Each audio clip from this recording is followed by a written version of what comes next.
ایک نوجوان کو ایک لڑکی سے محبت ہو گئی۔ اس نے اپنے دوست سے کہا، یار اپنی مسجد کے جو امام صاحب ہیں نا، مجھے اس کی بیوی سے محبت ہو گئی ہے، کیا تم میری مدد کرے گا؟ اس کے دوست نے پوچھا، کیا مدد کروں؟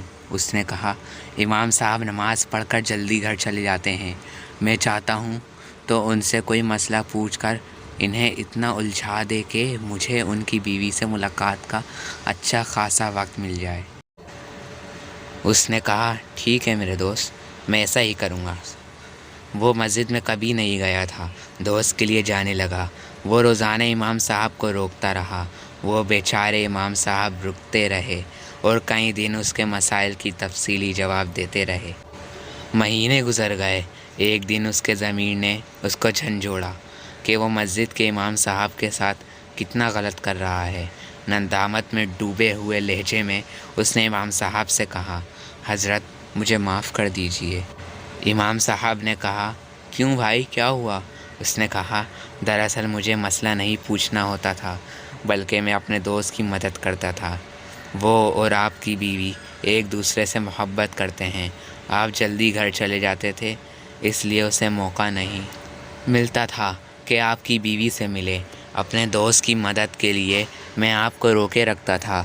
امام صاحب مسکرانے لگے، کہنے لگے، بھائی بڑی عجیب بات ہے، ابھی تک تو میرے ماں باپ نے میری شادی ہی نہیں کی، پھر میری کس بیوی سے تیرے دوست کو محبت ہو گئی؟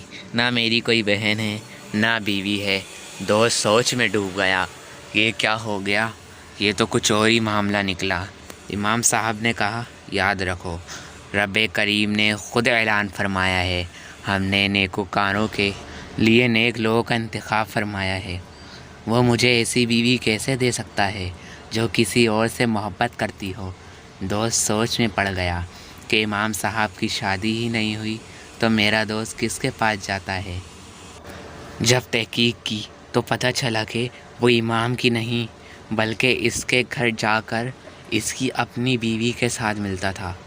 گناہ میں مدد کرنے کا انجام ایسا بھی ہو سکتا ہے، اس نے کبھی نہیں سوچا تھا۔ اللہ پاک ارشاد فرماتا ہے، اگر مدد کرنا ہے تو نیکی کے کاموں میں کرو، گناہ میں مدد نہ کرو۔ اور سچا دوست تو وہ ہے کہ جب تم خدا کو بھول جاؤ تو وہ تمہیں اس کی طرف متوجہ کرے۔